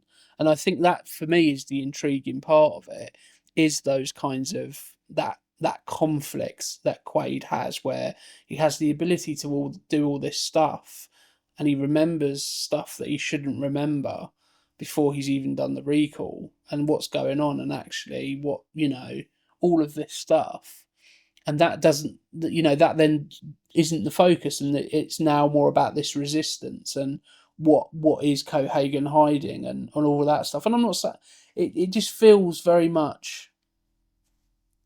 It now sounds like I'm saying this is a bad film, but I think that goes to show how good the first section of the film is that with all of these criticisms that I'm saying, it's still a much better sci-fi action film than the majority of films that get released today. Yeah, and there is a couple of twists along the way, and it does resolve nicely. I think this movie resolves nicely. I think also great use of gadgets. I actually do. I just remembered. I do absolutely do love the bit where he's using the hologram thing, and this is the real Queed. Are you serious? All that sort of stuff is great, and that's some good use of gadgets in there, and I love that they're kind of clever with it. Like he throws it to the girl to use it. Yeah, and she's definitely not as sort of a bigger character as Sharon Stone in this. The fact I just called her the girl. I think it's a bit of a sign, isn't it? And I don't know why. I don't know why she doesn't sort of come across as like, because she has just. I'll be honest. I think she probably has more. Probably about the same screen time. I think it does go back to how good Sharon Stone is. Yeah. I think it's the thing of like, let's say you were to put randomly Jean-Claude Van Damme in this film as well as Arnold Schwarzenegger. You'd almost forget about Jean-Claude Van Damme because it's got Arnold Schwarzenegger. Yeah. Do you know what I mean? It's almost like there's too much. And I think those characters are very similar, aren't they? Obviously, they have that fight. And I think that, they're very similar and they're very strong, independent women. Destiny's Child quote there. They're very, that they're essentially the same character. One just happens to be on the good side, one's on the wrong side. About Sharon Stone, she's the wife of Richter. Richter. Yeah. No wonder he's so frustrated. Yeah. That's why he hates him. It's like that's why he hates him. But what a weird dynamic. Like, and even like I think one of the like smaller henchmen, I think the blonde dude with the glasses, even makes a joke about it, like say, "Oh, are you worried about you worried about whether or not she's with a real man or something like that?" And it's like no wonder he's so like highly strung. His girlfriend has gone undercover and is living with Arnold Schwarzenegger. Yeah, and it's like I cannot foresee a situation where you'd be like, yeah, that seems like a great idea. I feel like Sharon Stone and Richter's characters, those two, I feel like they would only be in like a weird work relationship anyway. I don't really buy that they're in a relationship. Like there's some off-screen relationships in this movie. There's Sharon Stone and what's his name? Richter. Yeah, and there's an off-screen relationship between Arnold Schwarzenegger and I'm so bad with names. It's actually Ronnie Harling drives me mad. It's that he has this sort of friendship with the main bad guy number one. If number two is Sharon Stone, it's like there's these off-screen relationships that are just really funny to think about. Like, and you just have to just accept that they're a thing. But it's like they're actually really hard to imagine. Yeah, like you could quite easily see like the bad Quaid and Cohagen. You could quite easily see them like playing golf together. Do you reckon? Like, and being like Mars golf, being like really like just arseholes to like to like the caddies and things like that. And then Richter and Sharon Stone, like, yeah. What do you see there? Because I haven't seen much. I think, as you say, it's almost like, it's like those people. It's like those people who start up a company with their other half, and the only reason they're still married is because they have set up a company with their other half, and it's like if I get a divorce, I now have half of a company, whereas if I stay married, so the company is keeping these people together, and like I feel like Sharon Stone's character didn't have to take too much convincing to be like, oh, we need you to go undercover and be married to Quaid and do whatever you need to do, sleep with him, make him feel like you love him. She's cool with that. I feel like she'd be like, oh no, I don't want to do that, but actually she's probably looking for a way out. Before as well, because I don't know how far we're getting into this, but I just want to say, Ron, like at the beginning, and you said there were some things that stand out where the money didn't go. You were saying the towel on the head. I don't know I think the towel's fine, but one of the things that is bad is like when he talks about his dream woman, and initially it's just like mannequin dolls with bad wigs on.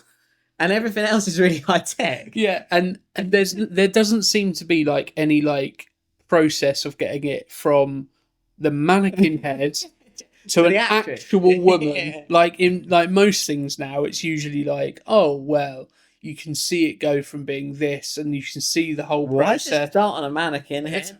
Like with a wig? Different Not colour. only a wig, but like clearly a second-hand wig At that that has point, been better days. At that point, I'd be like, I'm not going through this recall thing. You know, if you like that came up on a screen, it's like, I don't think any of them. That's where we're starting. That's not a good place to start.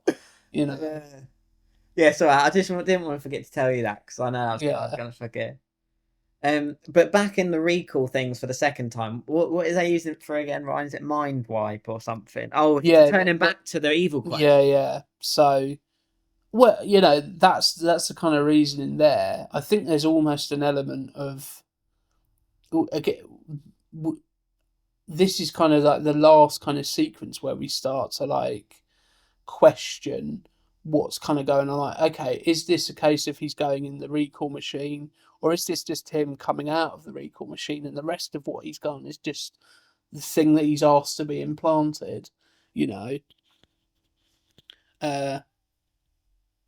Some great chair acting from Arnie though, as well. Like, you really feel the pain. Chair acting. Like, yeah, you really do feel the pain. Well, that's what I mean. Where do you draw the line? You know, like, what is good? It makes me just... With Arnold Schwarzenegger, like, you know, like, it just makes me think, is acting even that hard? You know, like, because, like, is something good, is something bad? I don't know. Like, I think he's just a great actor, and acting is hard. And I think he is a great actor, and I stand by that. I think he is just Mr. Charisma, isn't he? And he's really. He really sells the final blow. There's some great death scenes in that bit. It's so like... So that's the bit where Arnold Schwarzenegger breaks out of the recall machine and he's, you know, with his new lady and he's got an axe and stuff. But he uses all of like the things laying around to like impale people's heads and stuff. But it seems like overly brutal, doesn't it? Yeah, and I think that's where Paul Verhoeven kind of like gets his sort of specialty from. Like, if you're watching like RoboCop, Starship Troopers, these types of films are always like, they always dance that line of being overly violent. You know, is it too much? Is it not too much? And I think it is always on the right side of it. I never feel like it's excessive, but it is just ultra violent in places where it doesn't need to be, but because it is, it just makes it somehow it brings a charm to it. Like, you could just shoot these people, but no, he shoves like a metal bar through one of their heads, and it's like they don't even. That's one of the scenes. Like, if that was in Austin Powers, like they'd be like, "Did you really need to do that, Austin?" You know, it'd be like, "Well, you know, he was coming at me." Yeah, you know? Yeah. I feel like it's one of those. It's. Oh, okay. I know we're pretty, you know, because the movie's on now in the background, and it's got this scene where the air's running out is actually really grim. Like you really do, and it shows it. It's quite clever in it because it shows like this fan has stopped, and it, you know, it reminds you. You know, my only comparison is when there's a fan on at work and it doesn't work, or like that, you know, you're looking at a fan and it's not plugged in or something. Yeah, and you're working in a hot office. Yeah, well, like, oh my I know exactly what you're. What was it? A couple of years ago, we had like the hottest day ever in the UK, and like I was working from home that day, and it was just like I had a fan on, but it was doing nothing. And you do get that. And I think the redness of the world helps as well, because it feels hot immediately, even before that point. But as soon as you take that air out, you see that kind of, you know, the effects of that very, very quickly. And oh yeah, is it supposed to be? Because I thought they're just losing air, but it probably there's probably the lack of airflow is causing it to get... Well, that's how I kind of took it anyway. It might be completely... I think they're losing air to breathe. Yeah, but I think as a result, that makes it hotter I think you're right, for sure. You know, yeah. I mean, Mars seems like a place where you'd need a lot of suntan lotion. It feels like, you know... They're getting mutant... Back to 50 territory, you know, that kind of thing. And how do you feel about the kind of like... The drills? Yeah, but more so the twist of the taxi driver being like a bit of a mercenary. I think. Because to me, I just kind of thought, like flippantly, I thought, so you can never trust a taxi driver, you know. Well, is that why? Is it showing that's why on Earth they don't have? I mean, always think that's taxi what I drivers are got really from it, and I don't know if that was the intention. Yeah, but like on Earth they have the robot yeah, ones. like because not if you have not humans- only is he leaving the meter on when he doesn't need to, he's also going to try and kill you. Yeah. You know. Yeah, I never really thought about that. I always just get like, because he's a mutant and he dies in quite a gruesome way, and he's so just wanting to kill them. He is quite an evil character. Yeah, really. like, and he doesn't even have like kids, does he? He like that's a lie. He's Yeah, like, I ain't got 5 kids. I got bastard. 4 kids. You don't mess with a metaphorical family. Yeah, but he is great. He's great in terms of this character. He's so memorable. He's so good. Adds a shit ton of energy. Yeah, You know, like he's very charismatic in his own way. You know, and he's not really like comedic. Like like he's not. Really, he's not doing like one-liners really. No. I think kind of begins a little bit like that when he's obviously trying to convince Arnie to go in his taxi rather than somebody else's. Obviously, we now know why that is. It makes a bit more sense as to why that is. But yeah, I think he's funny in a way of like he's just charismatic and quite cool. Yeah, and he's down on his luck, and well, not down on his luck, but he's chancer, isn't he? So if he's gonna he's gonna side with whoever gives it. Whoever suits him. Yeah, he's a mercenary. He's going to go to the highest bidder, which is naturally going to be Cohagen. Yeah, he's not going to do anything for the moral good. I mean, the biggest thing, Ryan, is do you think? To be honest, when I've always watched this movie, because online you go on Reddit and most of the conversations are about. Well, not a lot of conversations are about is it in his head or not? Is it a Total Recall thing, or is he actually a spy? Is what the evil Quaid telling him true, or is he losing his mind in a and has to be lobotomized at the end or something? That's the sort of 2 different options. And I've never really cared. Like I watched this movie and I always just think, yeah, it all happened. I don't know why. I never really care. Like it doesn't. I actually love this about this movie. Is you don't necessarily. It's not really. It's like more than that. Some films like ooh, like ooh, like Shutter Island. Yeah. Yeah. I like those films have their place, but. Those films sometimes make you think, that really dominates the whole thing. But with this, it permeates every scene, doesn't it? Yeah, I just don't care. Whereas it's an aspect of the movie that I like, but it's not like it's almost like an added bonus. Yeah, but it's not the star of the show. Yeah, it's not why you go and watch Total Recall. No, it might be the thing what makes you go, oh yeah, that is actually really good, isn't it? Yeah, but it's not if you put Total Recall on, it's because you want to watch some crazy action set pieces, definitely some ultra violence, and a crazy world where I think the best Mars movie ever made. I mean, I'm just trying to think of any other. Mars Attacks is quite good, actually. Quite like Mars Attacks, but I prefer this. That's a good film, a very different film. Yeah, and I thought that's not set on Mars. No, they come to Earth, don't they? But can you think of any Mars movies? The only one I can think of is one with Val Kilmer called Red Planet. Yeah, and then there's a similar one called Mission to Mars. And they both came out around about the same time. Yeah, I mean, obviously there are lots of Mars movies. It's just off the top of my head, I can't think of any. Just as a quick one as well, the fact that it's hologram Quaid at the end is great, because I hate the movies like where there's 2 of the same actor being evil twins. I'm glad. I love the fact it's through like FaceTime or pre-recorded messages that evil Quaid communicates to normal Quaid. I know it wouldn't have worked for the plot for them to be like an evil Quaid, but I'm just saying I don't like those movies. It always annoys me. I can't watch movies where someone say that. If someone plays more than 2 characters, I don't mind. But when it's like you know, when it's those ones where it's like an evil twin or something, I'll just check out those. Yeah, there's a good one and there's a bad one. Yeah. The only one I can really think of now is Legend, but that's more like because they're playing actual people, where Tom Hardy plays the Craze.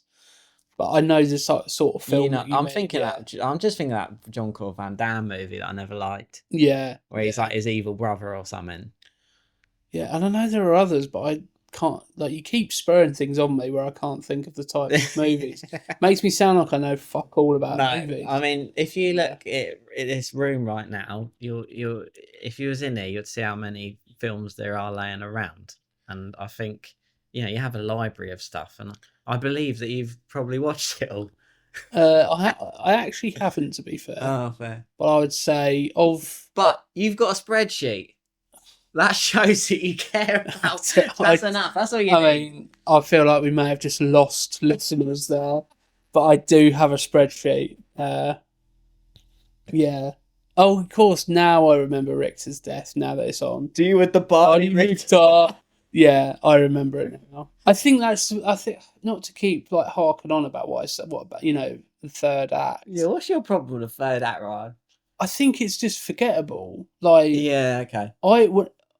I've seen this, I'd say 15 times, and every time like you say Total Recall to me, I never remember like this whole third act.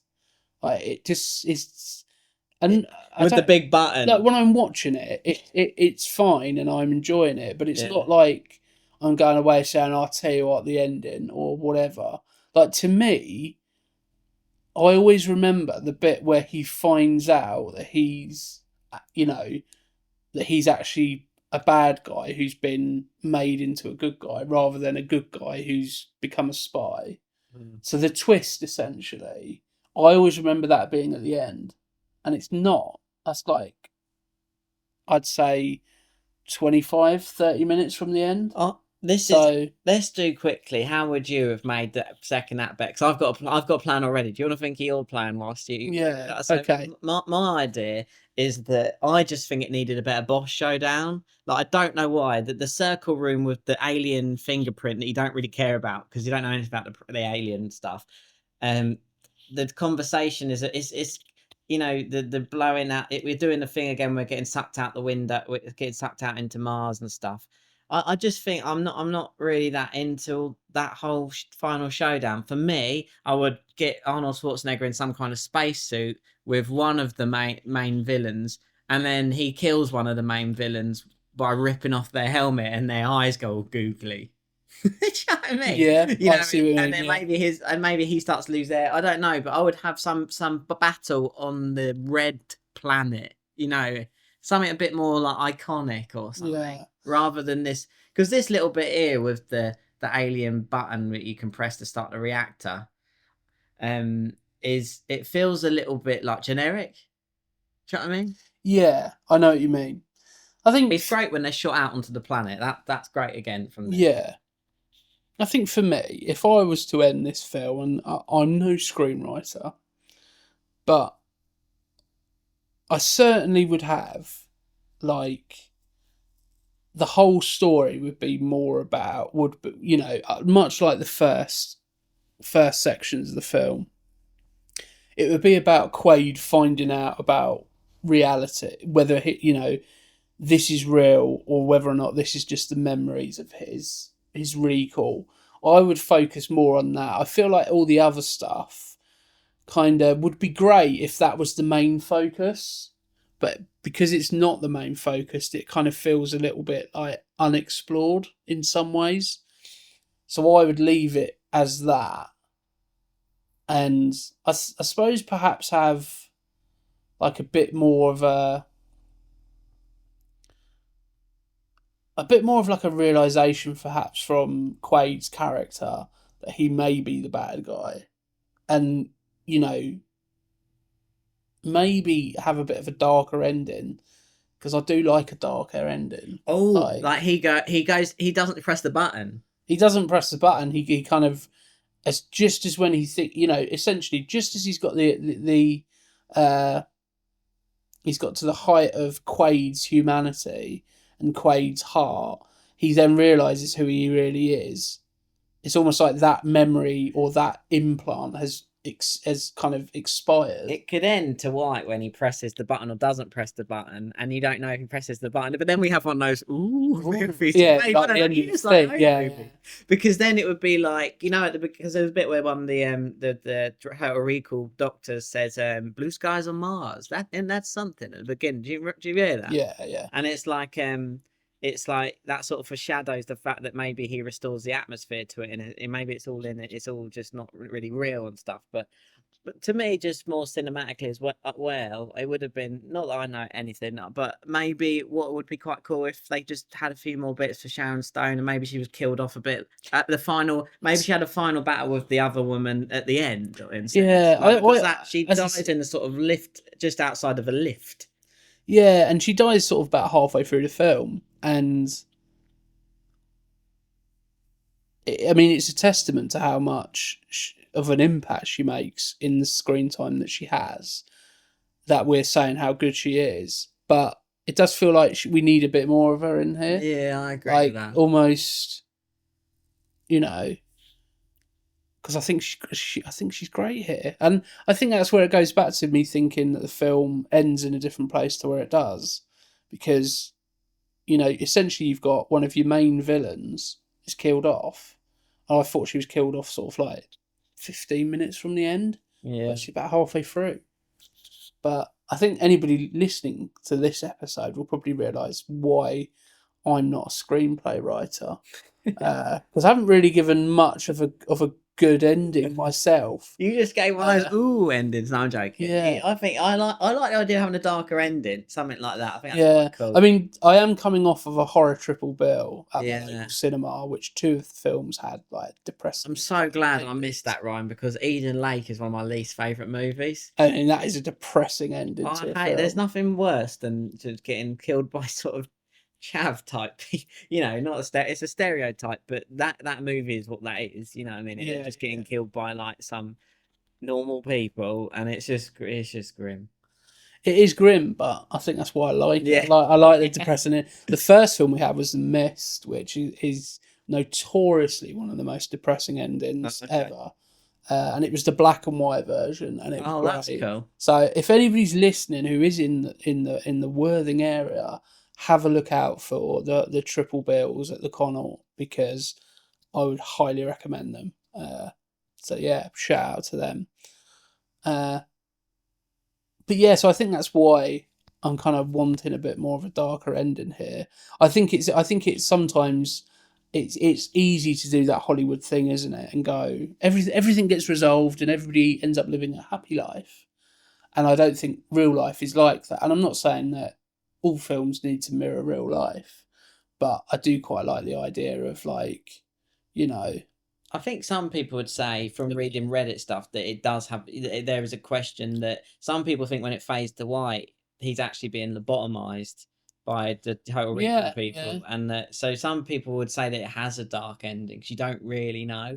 But I you know, but I like what you're saying about him embracing his evil qualities. Or even like in order to give Mars air and have blue sky on Mars, there's like needs to be more of like a sacrifice. Yeah. Like maybe like all the mutants die because they can't live in that environment. That's a Fallout plot, isn't you know, it? do you know what I mean? If you played Fallout 3, that's one of the endings. If you purify the water, one of the endings, like all the mutants will die because you can purify. And that's what I mean. Like, I feel like that is a much more, you know, it's got a moral dilemma in there. Yeah. And I mean, the ending to this does feel a little bit Hollywood, and I understand it is a Hollywood film, but, you know, I feel like the very, very best films don't have a Hollywood ending.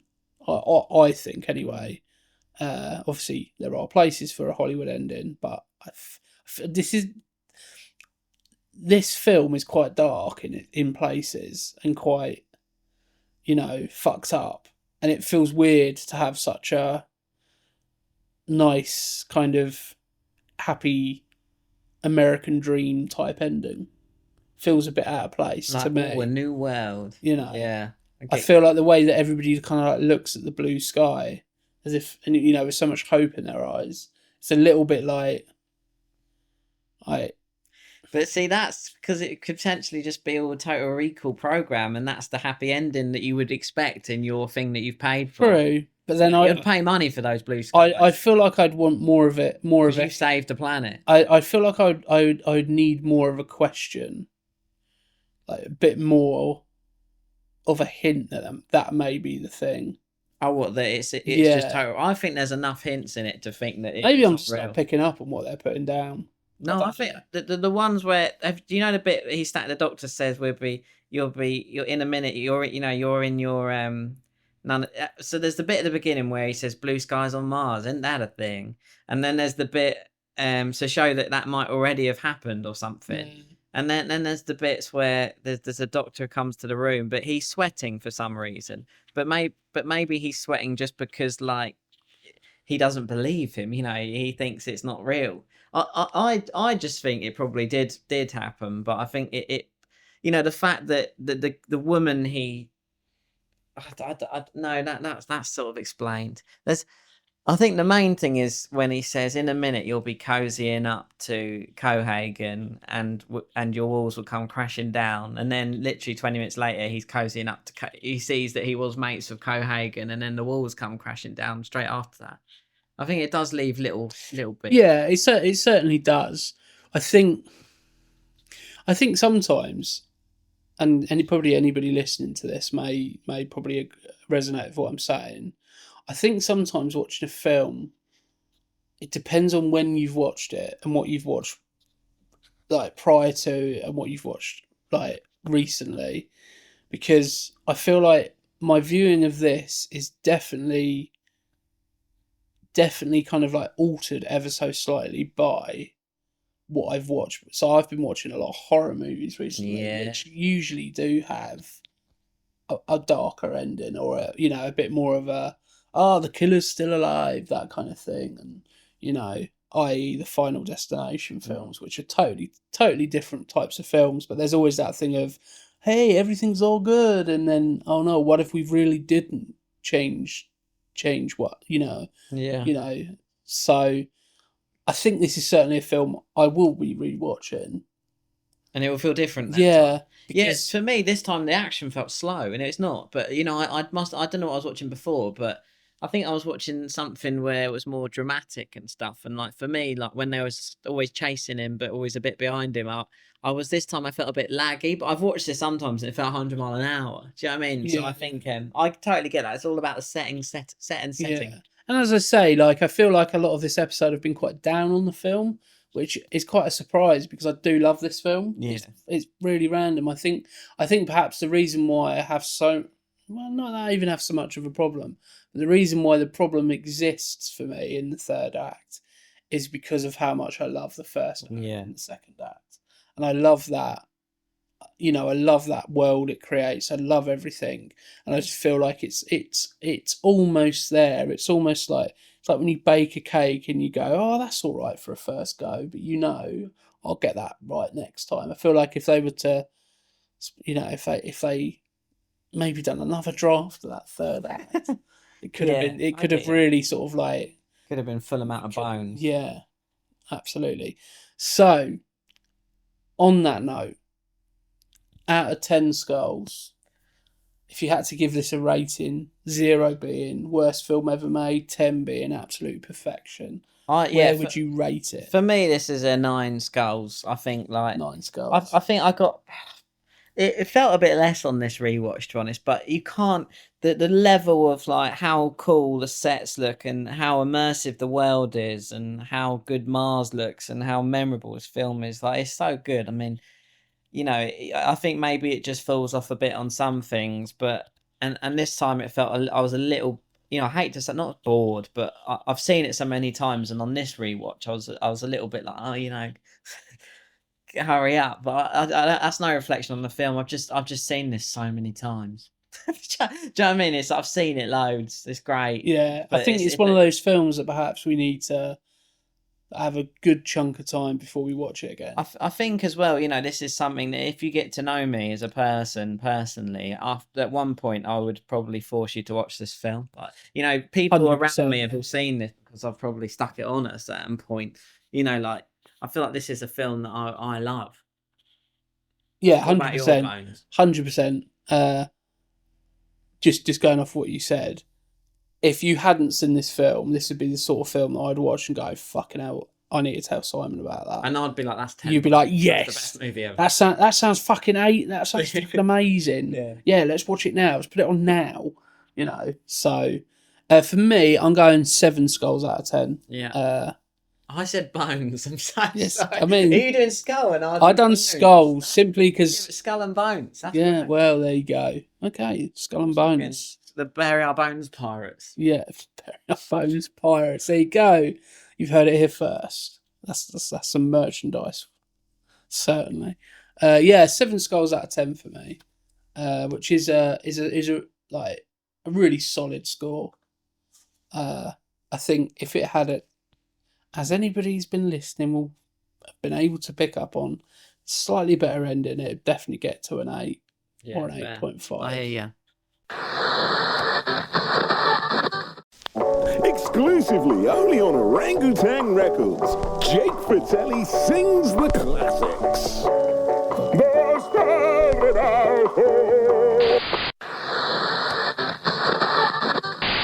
So unfortunately, it's come to that time in the episode where we have to say goodbye. We hope you've enjoyed this episode as much as we've enjoyed recording it for you.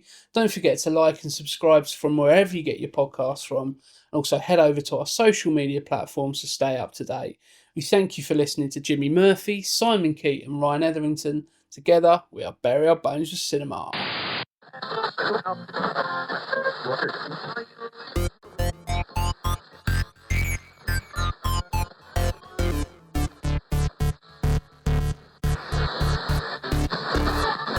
And it will be a one-button job. Boom, boom, boom, boom, toom, toom, toom. I have a terrible tendency to just scroll without but if you're talking, when we're doing it, I still find it slightly distracting. It's a bit weird, but I think it's a bit weird, but I suppose... Maybe if you listen to it back, see if it sounds... I'm like, I'm going to have to stop it. Because you listen to it back, Good job I observed that well, wasn't it?